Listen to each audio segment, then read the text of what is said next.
What's up, guys? Welcome back to the channel. Let's get right into it. Dana White was just asked directly which fight fell through for the UFC White House card, and he confirmed it was not Jon Jones. In a UFC 326 post-fight press conference, White revealed the UFC had a brief conversation with Jon Jones about a potential main event matchup against Alex Pereira, but he made it clear the canceled bout was someone else. He refused to name the fighter or give details, saying things that happened during negotiations shouldn't be said out loud right now. The comment keeps the mystery alive while ruling out the biggest rumored fight. Interestingly, both Ilia Topuria and Jon Jones's manager Malki Kawa tweeted yesterday about crazy negotiations going on all night. Fans immediately connected the dots, speculating the scrap fight was either Topuria versus Islam Makhachev, a clash many believed could headline or co-main the card, or something tied to Jones, despite White's denial. The leading theory online is that the UFC pushed hard for Ilia Topuria versus Islam Makhachev as a massive draw for the limited 6-fight card, but the sides couldn't agree on terms, money,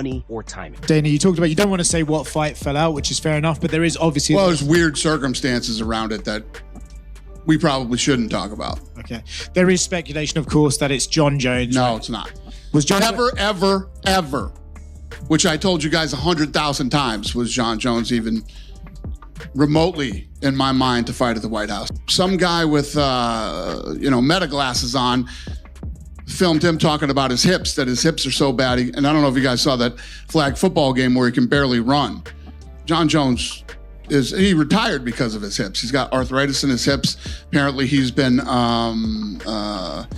doctors say he should have hip replacement. The Jon Jones thing is bullshit. I'm not saying they weren't talking to Jon Jones and that Jon Jones wasn't interested in the fight.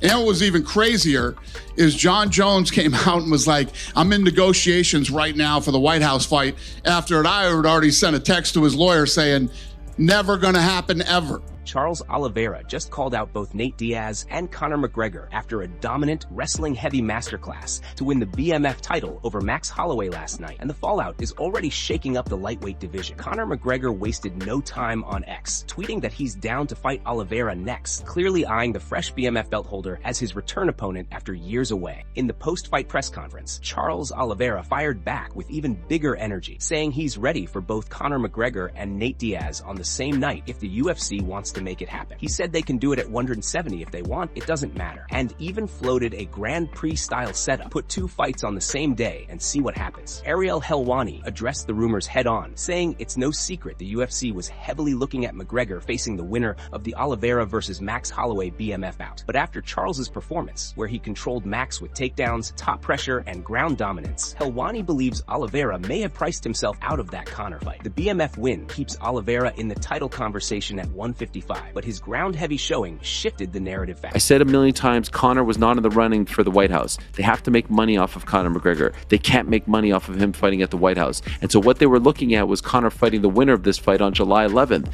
After that performance, do you think that Charles Oliveira took himself out of the running for that fight because it just wasn't fan-friendly? I mean, he's 100% out of the running for that fight, because if he could do that to Max Holloway in a sustained 25-minute effort like that, I can't imagine a guy coming back from 5-year absence who actually you're dealing with his one vulnerability that was kind of a known vulnerability of going to the mat. You're 100% right. I mean, honestly, Michael Chandler was the fight.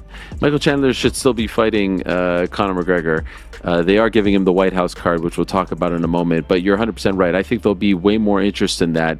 There is one small issue. They have to make a deal with Nate Diaz. They've got to sign him. They've got to get him back. Dana White just addressed the ongoing situation with Khamzat Chimaev, confirming that the middleweight champion is dealing with some personal problems right now, which is why he's not competing on the UFC White House card on June 14th. In a recent press conference, White made it clear the issue isn't about Chimaev being unable to enter the United States. His past travel restrictions tied to connections with Chechen leader Ramzan Kadyrov were resolved years ago, allowing him to compete and win the belt at UFC 319 in Chicago. Fans had speculated political reasons or President Trump's preferences might have blocked Chimaev due to his Chechen roots, especially since many expected a high-profile Khamzat versus Sean Strickland matchup to headline or feature prominently on the patriotic event. But Dana shut that down, saying it's not a visa or entry problem at all. Instead, he acknowledged Chimaev is going through personal troubles that are keeping him sidelined for the time being. This comes after months of inactivity since he captured the middleweight middleweight title in August 2025 without a defense, fueling frustration among contenders like Sean Strickland. White has repeatedly pushed for Chimaev to defend at 185 before any talk of moving up, but personal issues appear to be the real holdup right now. That's on him, though. He's got stuff going on in his personal life. That's not because we're not getting him a fight. Obviously, you know how it goes here. I talk about this all the time. We have to get guys 3 fights a year. So if we don't get guys 3 fights a year, we have to pay them. But the only way that wouldn't happen is if they have personal stuff going on. Can he fight on U.S. soil right now? Sure.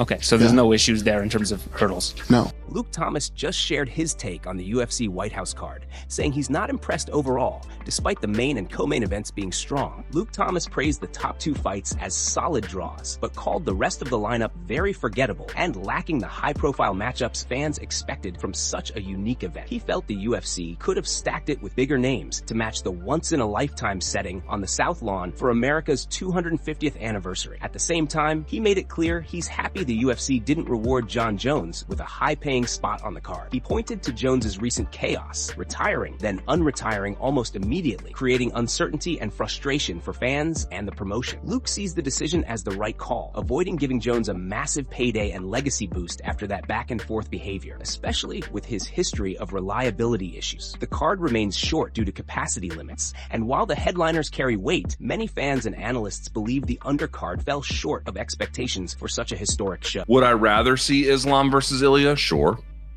Would I rather see Ilya versus Arman? Yes. But I don't hate. I mean, given where we are, and given that Gaethje is an interim champion, I don't hate that fight. I actually kind of like that fight. And I got to tell you, I really like the co-main. And I also got to really tell you the fact that TKO didn't reward John, at least on this card. I mean, who knows if they might have some plan later on down the road. But at least on this card, they didn't reward him. I was very happy to see. Would have been not that awesome to me if he would have just ducked the shit out of everyone and then just gotten on a big card and a big payday. I thought for sure that they were going to do it. I mean, but remember, there were these cryptic tweets from his management yesterday. So who the hell knows what happened there? But I'll say this: main and co-main, I like the main and co-main. I think the rest of that card is very forgettable. It's 6 fights. 2 at the top, I think, are really good. And then the rest are... That's it from MMA Drop. Thanks for watching. Don't forget to leave a like and subscribe for daily MMA news.